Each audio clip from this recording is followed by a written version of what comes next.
Il y avait foule devant les bureaux de vote à Dakar, comme ont pu le constater nos envoyés spéciaux. C'est un reportage d'Ilham Taoufiki, Grégory Roudier et David Gilberg. Les bureaux de vote de Pékin ne désemplissent pas. Des files d'attente patientes. Certains sont là depuis plus d'une heure.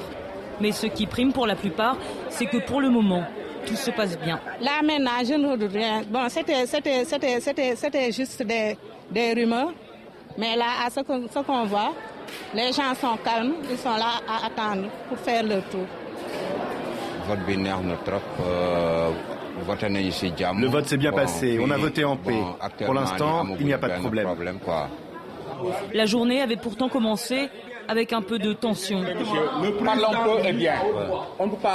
Et surtout de la défiance du côté des observateurs des partis d'opposition. La conférence n'exclut pas le contrôle plutôt.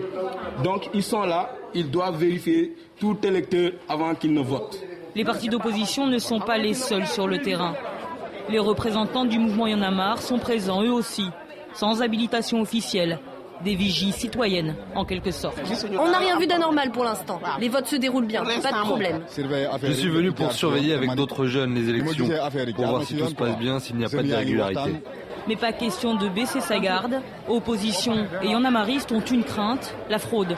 Ils redoutent qu'Abdoulaye Wade déclare dès ce soir avoir remporté le scrutin présidentiel. Pour eux, une victoire du président sortant dès le premier tour est mathématiquement impossible.